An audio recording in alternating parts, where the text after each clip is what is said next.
आज के लेक्चर हम लोग डिस्कस करेंगे बेसिक्स ऑफ माइक्रो इकोनॉमिक्स। क्या क्या है बेसिक्स ऑफ माइक्रो इकोनॉमिक्स का, क्या क्या बेसिक्स हो सकता है। आज के टॉपिक हम लोग क्या क्या कवर करेंगे। आज का टॉपिक हम लोग कवर कर सकते हैं micro economics, stock versus flow variable, circular flow of income, tax versus subsidies, factor cost versus market price और जीडीपी। इतने टॉपिक को आज हमें क्या करना है, डिस्कस करना है। नेक्स्ट टॉपिक में हो सकता है हमें क्या डिस्कस कर सकते हैं, मेथड टू कैलकुलेट जीडीपी, उसके बाद method used in India to calculate GDP, net domestic product, gross national product, net national product और नॉमिनल वर्सेस रियल जीडीपी। ये हम लोग क्या कर सकते हैं, नेक्स्ट टॉपिक हम डिस्कस कर सकते हैं।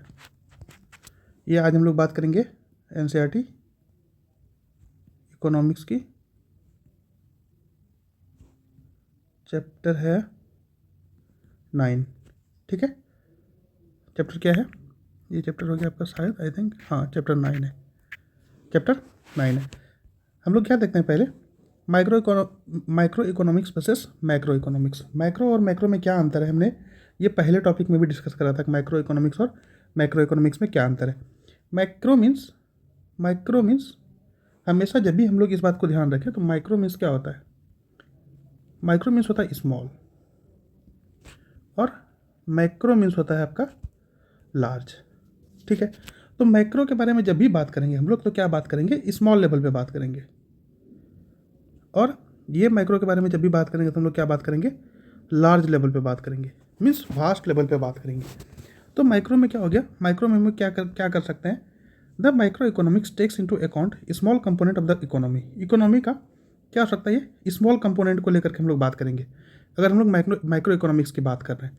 और जैसे हम लोग माइक्रो इकोनॉमिक्स की बात करेंगे तो उसमें क्या बात करेंगे हम लोग, इकोनॉमी, ये under micro economics the economy of the country is considered as a whole, means पूरा कंट्री का इकोनॉमी के बारे में बात करेंगे। जब भी हम लोग माइक्रो इकोनॉमिक्स के बारे में बात करेंगे तो क्या करेंगे, पूरे देश के इकोनॉमी के बारे में बात करेंगे। लेकिन जब भी हम लोग मैक्रो इकोनॉमिक के बारे में बात करेंगे तो किसके बारे में बात करेंगे, सिर्फ स्मॉल कंपोनेंट के बारे में बात करेंगे, जैसे कि इंडिविजुअल लेवल पे बात करेंगे। लेकिन इसमें क्या है, इसमें पूरा एग्रीगेट लेवल पे बात करेंगे। एग्रीगेट मतलब पूरा कंट्री के लेवल पे बात करेंगे, पूरा देश के लेवल के ऊपर बात करेंगे, पूरा वर्ल्ड के लेवल पे बात करेंगे मैक्रो इकोनॉमिक्स में। ठीक है, it studies individuals house hold and business decisions. इसमें माइक्रो इकोनॉमिक्स में हम लोग क्या स्टडी कर सकते हैं, माइक्रो इकोनॉमिक्स में कि किसी के हाउस होल्ड का इकोनॉमी क्या है, किसी के कोई इंडिविजुअल अगर बिजनेस चला रहा है तो उसकी इकोनॉमी का क्या बात है। लेकिन अगर हम लोग इसमें बात करें मैक्रो इकोनॉमिक्स में तो इसमें क्या बात करेंगे, गवर्नमेंट ने क्या डिसीजन लिया, पूरे देश के लिए, पूरे वर्ल्ड के लिए क्या डिसीजन लिया गवर्नमेंट ने, या फिर किसी भी वर्ल्ड में किसी भी कंट्री के बारे में क्या डिसीजन लिया, या वहाँ का गवर्नमेंट ने क्या कर रहा है। तो इस लेवल पे बात करेंगे। जब भी हम लोग बड़े लेवल पे बात करेंगे इकोनॉमिक्स में तो वो किसके ऊपर जाएगा, वो किसके ऊपर बात करेंगे हम लोग, वो बात करेंगे हम लोग किस लेवल पे, मैक्रो इकोनॉमिक्स के लेवल पे बात करेंगे। इसके बाद माइक्रो इकोनॉमिक्स और भी क्या क्या कहलाता है, इसको बोलते हैं हम लोग प्राइस थ्योरी भी बोलते हैं।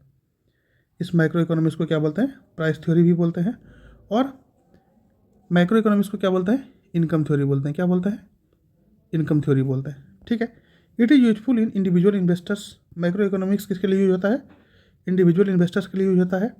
और ये माइक्रो इकोनॉमिक्स किसके लिए यूज होता है, it is useful for physicals and monetary policy decision. इसकी ये किसके लिए यूज होता है, फिजिकल और मॉनेटरी पॉलिसी डिसीजन के लिए यूज होता है। अब हम लोग आ जाते हैं स्टॉक वर्सेस फ्लो वेरिएबल में। किस पे आ जाते हैं, stock versus flow variable. Stock variable में क्या है अंतर और फ्लो वेरिएबल में क्या अंतर है। स्टॉक वेरिएबल क्या क्या दिखाता है, it represent quantity eight a specific point of time.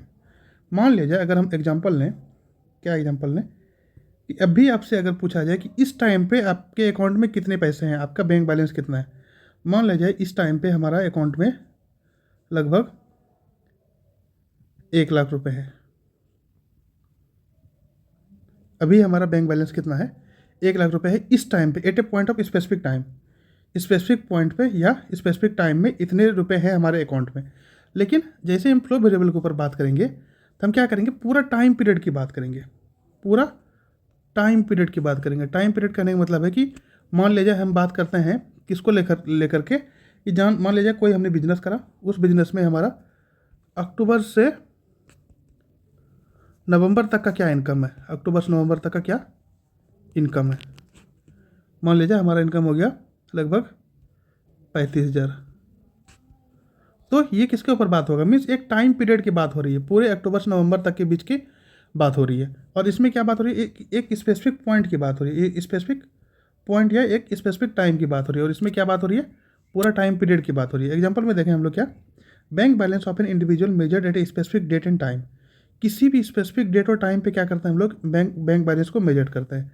लेकिन इसमें क्या है, फ्लो वेरिएबल में क्या है कि हम लोग क्या करते हैं, monthly income of an individual measured over a period of 1 month. Means पूरा मंथ का कहने का मतलब है कि कोई पूरा टाइम पीरियड का बात करते हैं। टाइम पीरियड मतलब पूरा लंबा ड्यूरेशन का बात करते हैं। मान लीजिए हम लोग बात कर लिए कि हाँ चलो इस साल का जीडीपी क्या होगा, उसके ऊपर बात कर लिए तो वो क्या हो जाएगा, वो आपका फ्लो वेरिएबल हो जाएगा। लेकिन जो स्टॉक वेरिएबल है, वो स्टॉक वेरिएबल अगर हम मान लीजिए, हम मान लिए अभी मान लिया जाए कि स्टेटमेंट में, अगर हम बैंक स्टेटमेंट में देखें कि अभी अभी इस घड़ी का दाम कितना है, उस पॉइंट पे, उस स्पेसिफिक पॉइंट पे, उस टाइम में इस घड़ी का दाम कितना है, तो वो किस में आ जाएगा, वो आ जाएगा आपका स्टॉक वेरिएबल में। और हमने ये देखा कि किसी भी कंपनी का इनकम क्या कितना हुआ पूरे महीने में, या पूरे महीने में कितने खर्च किया, तो कहने का मतलब है वो क्या होगा, आपका फ्लो वेरिएबल में आ जाता है। It is static in nature. Time period stock variable किस में है, स्टैटिक मीन्स क्या, एकदम स्थिर एक स्पेसिफिक टाइम पे। और ये डायनेमिक इन नेचर, ये पूरा चेंज हो सकता है। मान लीजिए अक्टूबर से नवंबर में 35,000 का इनकम हुआ, लेकिन फिर नवंबर से दिसंबर में हो सकता है 40,000 का इनकम हो सकता है, फिर जनवरी से फरवरी में क्या हो सकता है 45,000 का इनकम हो सकता है। तो कहने का मतलब है कि ये डायनेमिक्स, ये चेंज हो सकता है, लेकिन जो भी स्टॉक वेरिएबल है वो चेंज नहीं हो सकता, वो स्टैटिक होगा। मान लीजिए अब आप हम लोग खुद सोच के ये देख सकते हैं कि अगर हम मान लीजिए, अगर हम बात कर रहे हैं कि 10:15 पे हमारे अकाउंट में कितना बैंक बैलेंस है, तो एक ही नंबर को शो करेगा, वो बार बार नंबर को चेंज नहीं करेगा कि हाँ इस टाइम पे इतना नंबर है, उसके हो सकता है अगले टाइम पे कुछ और नंबर हो जाए, हो सकता है उसके अगले टाइम पे और, लेकिन एक टाइम पे एक ही नंबर को शो करेगा।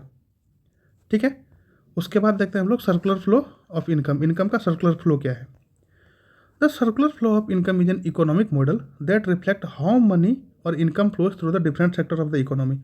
सर्कुलर फ्लो ऑफ इनकम क्या है, किसी भी इकोनॉमिक मॉडल का क्या है, वो क्या दिखाता है कि कैसे मनी और इनकम फ्लो हो रहा है, कैसे, through different sectors of the economy. Economy के डिफरेंट सेक्टर्स में क्या हो रहा है, मनी और इनकम कैसे कैसे फ्लो हो रहा है। मीन्स एक जगह पे मनी लगाए, उस जगह दूसरे जगह पे क्या इनकम है, फिर दूसरे जगह पे इनकम को लेकर के हमने क्या करा, वो मनी कहाँ लग रहा है। ठीक है, तो ये सर्कुलर फ्लो है। A simple economy assume that there exist only 2 sector, that means household and firm. एक सिंपल एग्जांपल लेकर के हम लोग देखते हैं, सिंपल एग्जांपल देखते हैं हाउस होल्ड और फर्म। फर्म से मतलब मान लिया जाए कोई इंडस्ट्री है या फिर कोई गुड्स एंड सर्विस है। ठीक है, एक हाउस होल्ड और फर्म्स का एक एग्जांपल लेकर के देखते हैं। Household are consumers of goods and service. Household क्या, हाउस होल्ड में क्या करते हैं हम लोग, घर में क्या करते हैं कि वो कंज्यूमर है किसका, किसी भी सामान का या फिर किसी भी सर्विस का। मान लीजिए हाउस होल्ड में क्या ज़रूरत है, ग्रोसरी का ज़रूरत है, तो वो गुड्स हो गया। हाउस होल्ड में क्या ज़रूरत है, मान लीजिए किसी टीवी का या फ्रिज का ज़रूरत है, तो वो गुड्स हो गया। और उसको पहुंचाने वाला जैसे ट्रांसपोर्ट सिस्टम हो गया, वो सर्विस हो गया। तो हम लोग क्या क्या करते हैं, हम लोग उन चीज़ों का यूज करते हैं, मीन्स हम लोग कंज्यूमर है उन चीज़ों का। ठीक है, हाउस होल्ड क्या है, कंज्यूमर है किसी भी गुड्स का या सर्विस का। ठीक है, उसके बाद owner of the factor of production, और कंज्यूमर तो है ही, साथ साथ क्या है, किसी भी फैक्टर ऑफ प्रोडक्शन का ऑनर है। फैक्टर ऑफ प्रोडक्शन अब क्या क्या है, हमने इस बारे में डिटेल बात करा था पिछले प्रीवियस लेक्चर में। क्या क्या factor of production, land, labour, capital और इंटरप्रेन्योरशिप।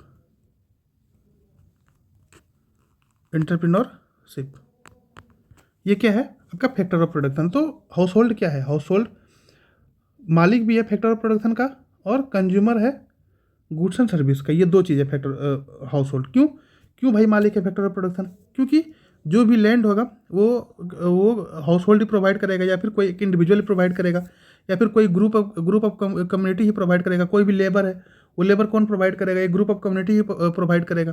कोई कैपिटल है, मीन्स कोई भी इन्वेस्टमेंट अगर कर रहा है, कोई भी पैसे अगर लगा रहा है, तो वो कौन करेगा, वो आपका कोई ग्रुप ऑफ पीपल ही करेगा, या फिर कोई इंडिविजुअल ही करेगा, या फिर कोई इंटरप्रेन्योरशिप है, किसी एक का दिमाग होगा उसमें, या फिर एक बिजनेस को खोलने के लिए किसी ग्रुप ऑफ इंडिविजुअल का दिमाग होगा।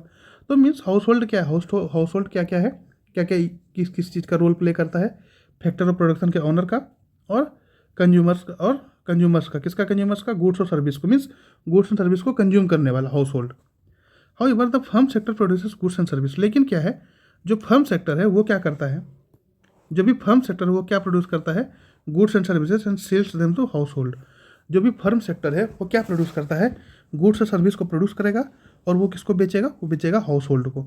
मीन्स क्या है, फर्म सेक्टर क्या है, फर्म सेक्टर कोई भी सामान को खरीदेगा और बेचेगा, ठीक है, और उसको यूज कौन करेगा, उसको यूज करेगा या उसको खरीदेगा कौन, उसको हाउस होल्ड खरीदेगा। मान लिया जाए क्या है कि हमने क्या करा, हमने एक एग्जांपल लेता है। In the figure the two arrow on the top represent the goods and service market. दो एरो है, ये दो एरो क्या दर्शाता है, ये दो एरो दर्शाता है कि क्या क्या गुड्स एंड सर्विस है जो मार्केट्स में बन रहे हैं। The arrow above represent the flow of payment for the goods and services, the arrow below represent the flow of goods and services. ये जो एरो है ये क्या दर्शा रहा है, ये जो एरो है the arrow above represent the flow of payments. ये जो ऊपर वाला एरो है ये क्या दर्शा रहा है, फ्लो ऑफ पेमेंट। मान लिया जाए हमने क्या करा, यहाँ से ये फर्म है ये क्या करेगा, ये प्रोड्यूस करेगा, ये क्या करेगा, ये गुड्स एंड सर्विस को प्रोड्यूस करेगा। जैसे कि हमें क्या चाहिए हाउस होल्ड के लिए, हाउस होल्ड के लिए हमें चाहिए, मान लिया जाए कि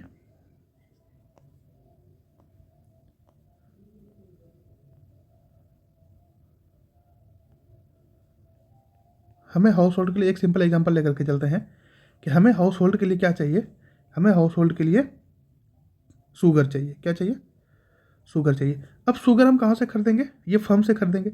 फर्म से हाउस होल्ड के लिए किया तो गुड्स एंड सर्विस को क्या किया हमने, गुड्स एंड सर्विस को खरीदा। क्या किया, गुड्स एंड सर्विस को खरीदा। अब जब शुगर खरीद लिए, इस शुगर का कुछ ना कुछ तो पैसे देंगे, तो ये पैसे हमें कहाँ देंगे, हाउस होल्ड से लेकर के स्पेंड करेंगे कहाँ, किसको देंगे हम पैसे, पैसे देंगे हम आपको, हम उस फर्म को पैसे देंगे, ठीक है।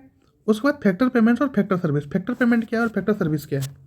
फैक्टर पेमेंट क्या है कि हमने क्या करा, फैक्टर पेमेंट है आपका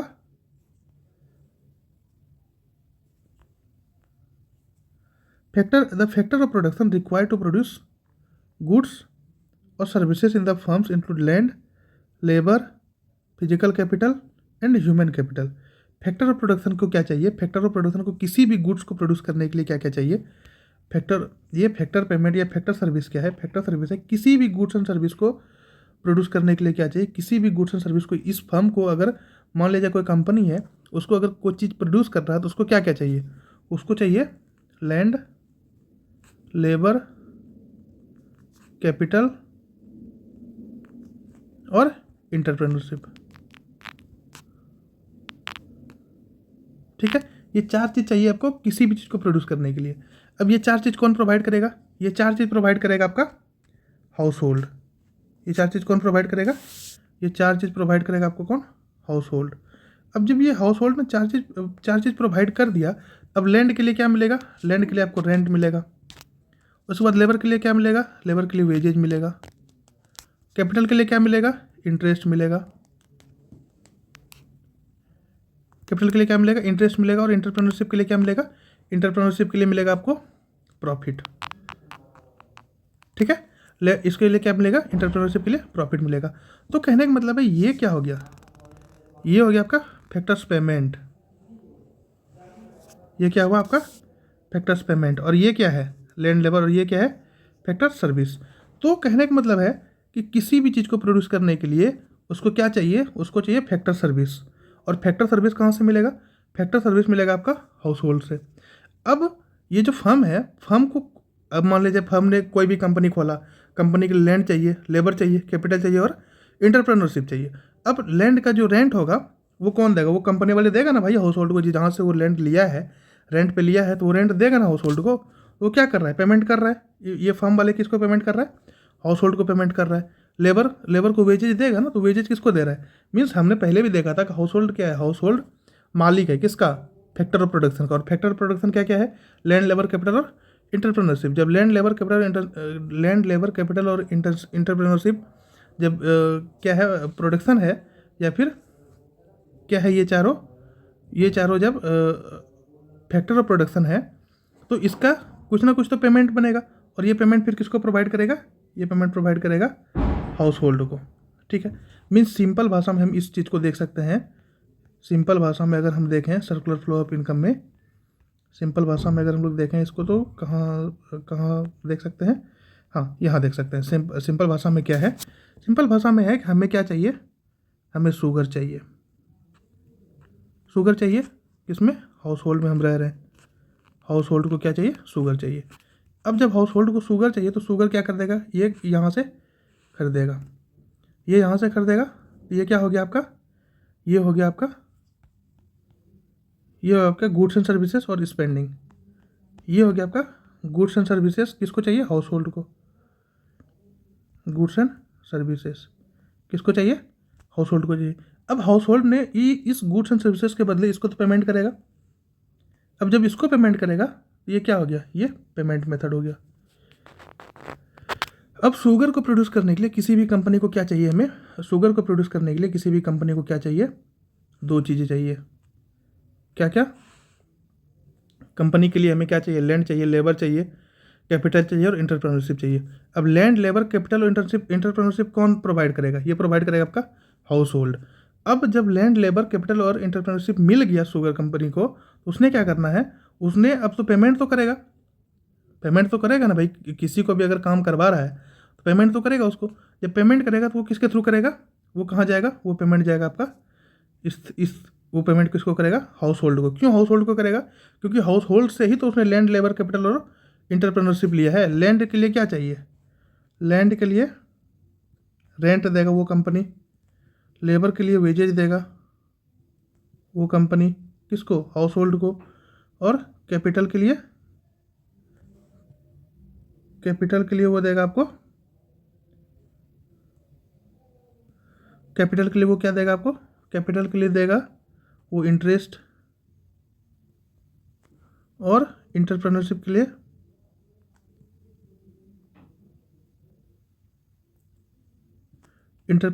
वो क्या देगा आपको, प्रॉफिट। तो ये सब मिला करके क्या है, ये सब मिला करके फैक्टर पेमेंट है। ये हो गया आपका फैक्टर पेमेंट,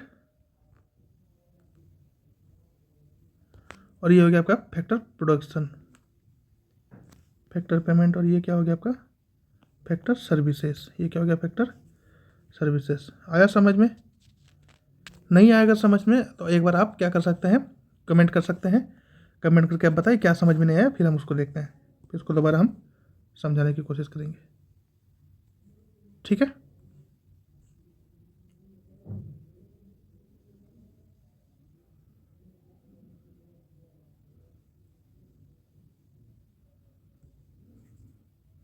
ठीक है, एक बार हम लोग देखते हैं क्या लिखा हुआ है इसमें।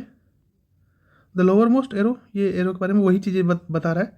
The firm in returns give rent, land rent देगा, जो भी फर्म है उस किसको रेंट देगा, लैंड को देगा रेंट, वेजेज देगा किसको, लेबर को, इंटरेस्ट देगा किसको, कैपिटल को, और प्रॉफिट देगा किसको, इंटरप्रेन्योरशिप को। ठीक है, this is called factor payment. इसको क्या बोलते हैं, फैक्टर पेमेंट बोलते हैं। House hold spend there income on goods and services produced by firm. House hold क्या करेगा, अपना पैसा कहाँ खर्च करेगा, गुड्स एंड सर्विसेज के ऊपर जो कि फर्म ने प्रोड्यूस किया था। मान लीजिए शुगर प्रोड्यूस किया था किसने, फर्म ने शुगर प्रोड्यूस किया था, वो क्या करेगा, हाउस होल्ड उसके ऊपर खर्च करेगा पैसे। फर्म क्या करेगा, इनकम जनरेट कहाँ से करेगा, फैक्टर ऑफ प्रोडक्शन से। फर्म पे income two factor of production, और वही पैसे को, जो पैसे हाउस होल्ड ने किसको दिया था, फर्म को दिया था, वही पैसे किसको दे देगा, वो फैक्टर ऑफ प्रोडक्शन को, लैंड, लेबर, कैपिटल और इंटरप्रेन्योरशिप को पैसे दे देगा। The circular flow of income between house hold and firms continue year after year. और यही सर्कुलर फ्लो ऑफ इनकम क्या होता है हाउस होल्ड का, ये कंटिन्यू होता है ईयर आफ्टर ईयर, मतलब एक साल के बाद दूसरे साल में यही circular flow of income continue होते रहता है। ठीक है, आया समझ में। अब नहीं अगर आया समझ में तो आप क्या कर सकते हैं, कमेंट कर सकते हैं। कमेंट जब आप करेंगे तो हम फिर से उसको क्या करेंगे, अलग से एक video circular flow of income पे बना देंगे। ठीक है, अब आते हैं हम लोग टैक्स वर्सेस सब्सिडीज पे। टैक्स वर्सेस सब्सिडीज पे, टैक्स और सब्सिडीज। टैक्स क्या है, tax are charges imposed by the government. Tax क्या है, टैक्स वो चार्ज है जो कि गवर्नमेंट के ऊपर इम्पोज किया गया है, जो कि गवर्नमेंट इम्पोज करता है किसके ऊपर, इंडिविजुअल्स के ऊपर या कोई फर्म के ऊपर। Firm income and revenue, income और रेवेन्यू के ऊपर क्या करता है, गवर्नमेंट इम्पोज करता है क्या, टैक्स। सब्सिडीज क्या है, a subsidy is a benefit. Subsidy क्या है, बेनिफिट है given to individuals and firms by the government. Benefit क्या है, बेनिफिट कौन प्रोवाइड करता है, गवर्नमेंट प्रोवाइड करता है किसके ऊपर, किसको प्रोवाइड करता है, इंडिविजुअल्स या फिर किसी फर्म के ऊपर प्रोवाइड करता है। कहने का मतलब है कि मान लिया जाए अगर हम कोई सिलेंडर ले रहे हैं, कोई गैस सिलेंडर ले रहे हैं, गैस सिलेंडर में कंपनी मान लिया जाए 1200 रुपये दाम है एक सिलेंडर का। गवर्नमेंट ने क्या करा, गवर्नमेंट ने लगभग 200 रुपये टैक्स लगा दिया, तो क्या हो गया, ये 1400 रुपये हो गए टोटल सिलेंडर के। अब गवर्नमेंट ने क्या सोचा कि ये ज़्यादा कुछ महंगा होगा, तो गवर्नमेंट ने क्या करा, 100 रुपये का सब्सिडी लगा दिया, तो 100 रुपये क्या हो गया, माइनस हो गया। ये क्या है, ये सब्सिडीज है, और ये क्या है, ये है टैक्स। ठीक है, ये क्या है, ये सब्सिडीज, और ये क्या है, ये है टैक्स। तो टोटल नेट वो कितना हो गया, नेट कितना हो गया, सिलेंडर का दाम टोटल लगभग 1300 रुपये नेट हो गया। ठीक है, ये हो गया आपका टैक्स वर्सेस सब्सिडी का डिफरेंस। अब आता है factor cost versus market price. Factor cost और मार्केट प्राइस में क्या है, factor cost refers to the various cost, factor cost refers to the various cost linked to factors of production. Factor cost क्या है, factor cost वो है जो कि प्रोडक्शन, फैक्टर ऑफ प्रोडक्शन के उससे लिंक है। जैसे कि फैक्टर ऑफ प्रोडक्शन क्या क्या हो गया, फिर से वही बात आ गया, लैंड, लेबर, कैपिटल और इंटरप्रेन्योरशिप, या ह्यूमन कैपिटल बोल सकते हैं, ह्यूमन कैपिटल। ठीक है, लैंड के ऊपर क्या लग गया, लैंड के ऊपर लग गया आपका रेंट। लेबर के ऊपर क्या लग गया, लेबर को क्या देना है, वेज देना है। कैपिटल को क्या देना है, इंटरेस्ट। उसके बाद ह्यूमन कैपिटल को क्या करना है, प्रॉफिट, इसको प्रॉफिट तो चाहिए। ठीक है, तो क्या होगा, फैक्टर कॉस्ट में क्या है, ये फैक्टर ऑफ प्रोडक्शन के ऊपर लिंक है, ये इसके ऊपर लिंक है। उसके बाद it represent the price of goods at the factory where it is being produced, therefore it does not include tax and subsidy. Factor cost क्या है, price of goods and factory where being produced, means इसमें जो भी हमारा लगा, जो भी हमारा गुड्स एंड सर्विस प्रोड्यूस करने, मान लिया जाए अगर हम चीनी प्रोड्यूस कर रहे हैं, मान लिया जाए हम अगर चीनी प्रोड्यूस कर रहे हैं, शुगर प्रोड्यूस कर रहे हैं, फैक्टर मीन्स कंपनी के लेवल पे 30 रुपये पर केजी, 30 रुपये पर केजी के आधार पर हम क्या कर रहे हैं, चीनी प्रोड्यूस कर रहे हैं। लेकिन क्या हुआ, जैसे ही वो मार्केट में आया, मार्केट में आने के बाद यही चीनी के ऊपर क्या लग गया, टैक्स लग गया और सब्सिडीज लग गया। तो चीनी के ऊपर अगर टैक्स लग गया कितना, शुगर के ऊपर, शुगर ऐसे कंपनी प्राइस क्या है, या फिर फैक्टर प्राइस क्या है, फैक्टर कॉस्ट क्या है चीनी का, चीनी का फैक्टर कॉस्ट 30 रुपीज़ पर केजी है। लेकिन जैसे ही मार्केट में आया तो इसके ऊपर लग गया 10 रुपये टैक्स, 10 रुपये में से 5 रुपये सब्सिडीज मिल गया। ठीक है, तो कितना हो गया 30, इस ये टैक्स प्लस होगा और ये माइनस होगा, तो कितना हो गया टोटल 35 रुपये पर केजी। ये क्या हो गया, ये हो गया आपका मार्केट प्राइस, ये हो गया आपका मार्केट प्राइस, और ये क्या हो गया, ये हो गया आपका फैक्टर कॉस्ट। आगे समझ, फैक्टर कॉस्ट और मार्केट प्राइस में क्या है, अंतर है। ठीक है, market price represent the final value of goods and services that customers पे इन द मार्केट, जो कि कस्टमर्स मार्केट में पे कर रहे हैं, final value of goods and services. Means ये क्या हो गया, ये फाइनल वैल्यू है गुड्स एंड सर्विसेज का, ये क्या है, ये फाइनल वैल्यू है, फाइनल वैल्यू है गुड्स एंड सर्विसेज का।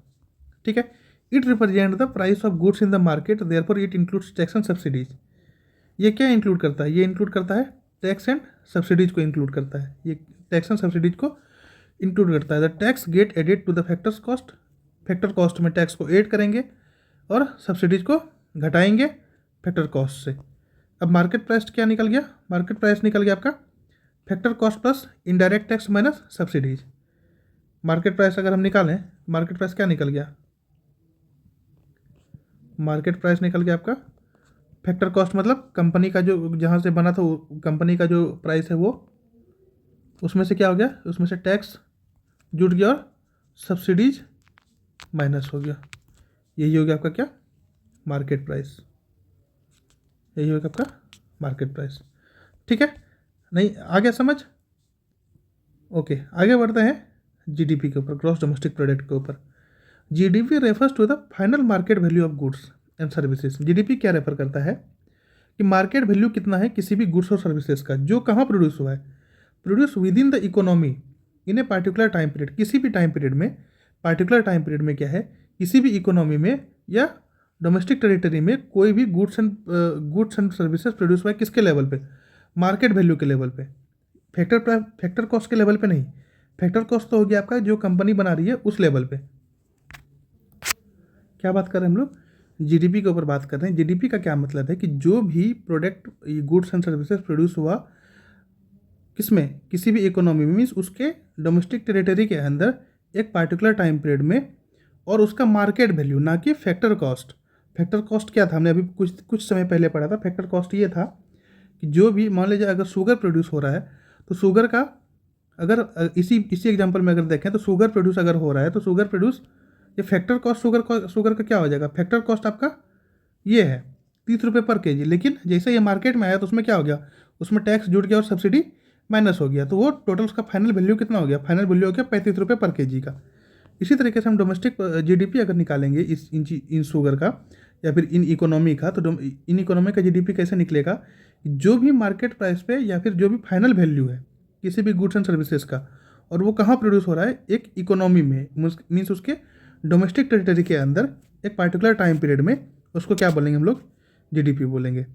The value of goods and services imported from abroad will not be included in the GDP.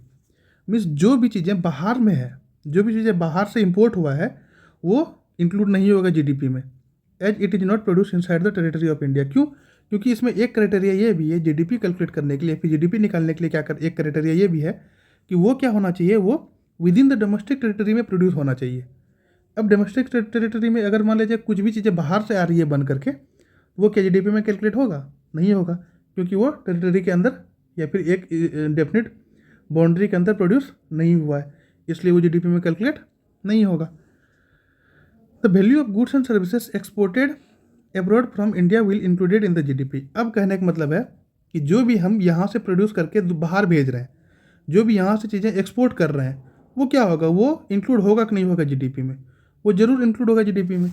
इसलिए इंक्लूड होगा जीडीपी में क्योंकि वो कहाँ प्रोड्यूस हुआ है, इंडिया में प्रोड्यूस हुआ है, विद इन द टेरिटरी में प्रोड्यूस हुआ है, इसलिए वो जीडीपी, इंडिया की जीडीपी में कैलकुलेट होगा या फिर इंक्लूड होगा। मीन्स जो भी चीज़ें बाहर से अंदर आ रही है, सीधा सीधी बात यही, जीडीपी वही कैलकुलेट होगा जो कि हमारे डोमेस्टिक टेरिटरी के अंदर आ रही है या फिर डोमेस्टिक टेरिटरी के अंदर बन रही है, तो वो क्या होगा, जीडीपी में कैलकुलेट होगा। और जो टेरिटरी के बाहर जा रही है या फिर बाहर प्रोड्यूस हो रही है, वो कैलकुलेट नहीं होगा। मीन्स जो भी इंपोर्ट हो रही है बाहर से हमारे इंडिया में, वो इंक्लूड नहीं होगा जीडीपी में, और जो हम यहाँ से बना करके एक्सपोर्ट कर रहे हैं किसी भी सामान को, किसी भी गुड्स एंड सर्विसेज को, तो वो क्या होगा, इंक्लूड होगा जीडीपी में। The domestic territory of a country includes it's area with in political border. Domestic territory of a country domestic territory किसी भी देश का क्या इंक्लूड करता है, पॉलिटिकल बॉर्डर उसका क्या है। अब डोमेस्टिक टेरिटरी क्या क्या हो सकता है किसी देश का डोमेस्टिक टेरिटरी निकालने के लिए हमें क्या करना पड़ेगा, area within the political border, उसके पॉलिटिकल बॉर्डर में कितना एरिया है। Embassies, consulates, military establishment all over the world. The Indian embassy in the USA, UK, etc., although located in the US and UK, will be considered as domestic territory. कहने का मतलब है कि जो भी चीज़ें मान ले जाए, जैसे कि एम्बेसी है या कॉन्सुलेट्स है या मिलिट्री एस्टेब्लिशमेंट है हमारे देश का कहीं दूसरे देश में, मान लीजिए हमारे देश का एम्बेसी वहाँ USA में है, लंदन में है, तो कहने का मतलब वहाँ पे उस एम्बेसी में जो भी चीज़ें प्रोड्यूस होगी वो क्या होगा, वो हमारे जीडीपी के अंदर आएगा। ये एक्सेप्शन केस है। क्या एक्सेप्शन केस है, एम्बेसी तो बाहर है, ठीक है, वो तो हमारे टेरिटरी के अंदर नहीं है, लेकिन वहाँ पे जो भी चीज़ें प्रोड्यूस होगी, मान लीजिए एम्बेसी में जो भी गुड्स एंड सर्विसेज प्रोड्यूस होगी, वो कहाँ इंक्लूड होगी, वो आपके इंडिया के जीडीपी में इंक्लूड होगा। अब मान लिया जाए USA का एम्बेसी है हमारे देश में, अब उनको क्या माना जाता है, जो भी हमारे देश में उसके एम्बेसी, USA के एम्बेसी है, उसको क्या माना जाता है, उसको ये माना जाता है कि ये उसी का ज़मीन है, USA का ही ज़मीन है। मान लीजिए हमारा एम्बेसी भूटान में है, या हमारा एम्बेसी बांग्लादेश में, या हमारा एम्बेसी पाकिस्तान में, या हमारा एम्बेसी USA में है, तो वहाँ क्या होगा, वहाँ उस एम्बेसी के अंदर जो भी चीज़ें गुड्स एंड सर्विसेज प्रोड्यूस होगी वो किसके अंदर इंक्लूड होगी, वो इंडिया के अंदर इंक्लूड होगी। मीन्स उसको ये मान लिया जाता है कि वो एम्बेसी का जो भी ज़मीन है या फिर जो भी कैपिटल है वो सारा किसका है, वो इंडिया का है। तो दूसरे देश का भी मान लीजिए पाकिस्तान का एम्बेसी भारत में है, मान लीजिए बांग्लादेश का एम्बेसी भारत में है, तो क्या होगा वहाँ यहाँ पर भारत में जो भी गुड्स एंड सर्विसेज प्रोड्यूस होगी उस एम्बेसी के अंदर वो किसके अंदर इंक्लूड होगी, वहाँ की जीडीपी के अंदर इंक्लूड होगी, पाकिस्तान की जीडीपी के अंदर इंक्लूड होगी या बांग्लादेश की जीडीपी के अंदर इंक्लूड होगी। ठीक है। उसके बाद ships aircraft run by the country man. अब मान लिया जाए कुछ भी चीज़ें, कुछ कोई भी शिप या फिर कोई भी एयरक्राफ्ट वो जिस कंट्री के लोगों ने प्रोड्यूस किया है या फिर जिस कंट्री के लोगों का है उसी के जीडीपी में इंक्लूड होगा, कोई भी शिप्स या कोई भी aircraft. Territorial water up to 12 nautical miles in the ocean from the land boundary of the country. देश के 12 नॉटिकल माइल्स तक वाटर, जो भी वाटर बाउंड्री है या फिर वाटर में पानी के अंदर जो भी टेरिटरी है, सी के अंदर, ओशियन के अंदर जो भी टेरिटरी है वो कब कहाँ तक आएगा एक देश के अंदर। मान लीजिए भारत है,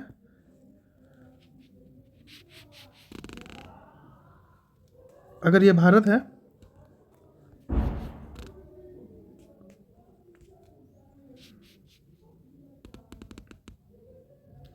तो ये अगर इधर ये ओशियन है तो इसका जो भी 12 किलोमीटर तक नॉटिकल माइल्स है, 12 नॉटिकल माइल्स है, वो कहाँ तक, वो किसके अंडर आएगा, ये सारा इंडिया के अंदर आएगा। मीन्स किसी भी देश के आसपास अगर ओशियन है तो वो क्या करेगा, उसके 12 नॉटिकल माइल्स के अंदर जो भी चीज़ें प्रोड्यूस होगी वो किसकी होगी, वो उस देश के रिगार्डिंग होगी।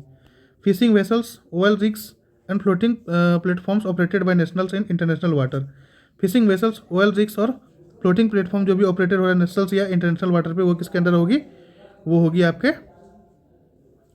वो उस जगह रिस्पेक्टिव कंट्री के अंदर। मान लिया जाए इसके अंदर, मान लीजिए इसके अंदर क्या हो जाएगा, इसके अंदर जो भी वेसल्स होगा, जो भी फिशिंग वेसल्स होगा, जो भी ऑयल रिग्स होगा या फ्लोटिंग प्लेटफॉर्म जो भी होगा वो किसके अंदर आएगा, वो आएगा आपका भारत के अंदर। ठीक है। For the purpose of calculating the GDP, for the purpose of GDP calculation के लिए ऑफ ए कंट्री, इस domestic territory will not include the offices of international organization located within its political border. कहने का मतलब है, यही हमने पहले समझाया है। क्या समझाया, अगर किसी भी देश का जीडीपी को कैलकुलेट करना है वो उसका जो डोमेस्टिक टेरिटरी के अंदर जो भी इंटरनेशनल ऑफिसेस है या फिर इंटरनेशनल ऑर्गेनाइजेशन है वो इंक्लूड नहीं होगा। मान लीजिए हमारा एम्बेसी कहाँ है, हमारा एम्बेसी कहाँ है, यूएसए में है, तो वो जो ऑफिस है वो ऑफिस के अंदर जो भी गुड्स एंड सर्विसेज प्रोड्यूस होगा वो भारत का होगा, ना कि यूएसए का होगा। लेकिन क्या बोलता है, लेकिन इसका जीडीपी का मेन डेफिनेशन क्या बोलता है, जीडीपी का मेन डेफिनेशन ये बोलता है कि जो भी चीज़ें प्रोड्यूस होगी हमारे देश के अंदर वो ही जीडीपी में कैलकुलेट होगा। लेकिन एम्बेसी तो हमारे देश में नहीं है, एम्बेसी तो दूसरे देश में है, दूसरे देश की प्रोड्यूस होने वाली चीज़ें दूसरे देश में होनी चाहिए इंक्लूड, लेकिन वैसा नहीं है। वो क्या है कि एम्बेसी में जो भी चीज़ें प्रोड्यूस होगी, जो भी इंटरनेशनल ऑफिसेस है, वो क्या होगा, वो जिस देश का है उसी देश के अंदर जीडीपी कैलकुलेट होगा। ठीक है। ये हमारा ये टॉपिक पार्ट 1 यहीं ख़त्म होता है। ठीक है। अब हम लोग नेक्स्ट टॉपिक में देखेंगे। नेक्स्ट टॉपिक में देखने हैं, क्या देखेंगे नेक्स्ट टॉपिक में, method of calculate GDP, method use in India to calculate GDP. India में क्या मेथड यूज होता है जीडीपी कैलकुलेट करने के लिए, या फिर नेट डोमेस्टिक प्रोडक्ट क्या है, ग्रॉस नेशनल प्रोडक्ट क्या है, नेट नेशनल प्रोडक्ट क्या है और नॉमिनल वर्सेस रियल जीडीपी क्या है। ठीक है। ये हम लोग करेंगे नेक्स्ट टॉपिक में। ठीक है, नहीं तो ज़्यादा लंबा टॉपिक हो जाएगा। ठीक है। ये हो गया आपका पार्ट 1। हम लोग पार्ट 2 के लिए नेक्स्ट टॉपिक में देखते हैं। ठीक है। Thank you so much, take care.